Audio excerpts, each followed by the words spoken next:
আমার গ্র্যান্ড ওয়েলকামটা শুভলক্ষ্মী তোমার হাতেই হবে। ড্যাড যতই রেখে থাকো তোকে ঠিক ক্ষমা করে দেবে। তারপরে জু হাউসের লোকেরা তো গৃহপ্রবেশ সিরিয়ালের আজকের পর্বে দেখা যাবে আকাশ রায়বাড়িতে এসে বলে, কোথায় মোহনা তুই? এই দেখ আমি চলে এসেছি। সমিত বলে, আকাশ তো নিজে থেকেই এ বাড়িতে চলে এলো। আমার বোন মোহনাকে তোমরা কোথায় লুকিয়ে রেখেছো? অয়না বলে, এই লোকটাকে আমার আশেপাশে দেখতেই আমার ঘেন্না লাগে।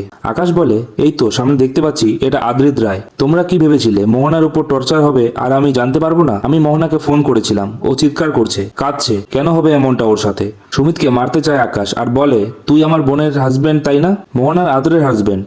20 বছর ধরে আমার বোনের সঙ্গে মিথ্যে প্রেমের নাটক করছে, ইউজ করছে আমার বোনকে ব্রেন ওয়াশ করছে। যখন প্রয়োজন ফুরিয়ে গেছে তখন আমার বোনকে ছুঁড়ে ফেলে দিয়েছিস, তাই তো? সবাই ভেবেছে আকাশ কিছুই জানতে পারবে না, কিন্তু আমার বোন সব জানিয়েছে। মোহনাকে আকাশ বলে, এই দেখ আমি চলে এসেছি বোন। মোহনা বলে, তোর সঙ্গে অনেক হিসেব বাকি আছে।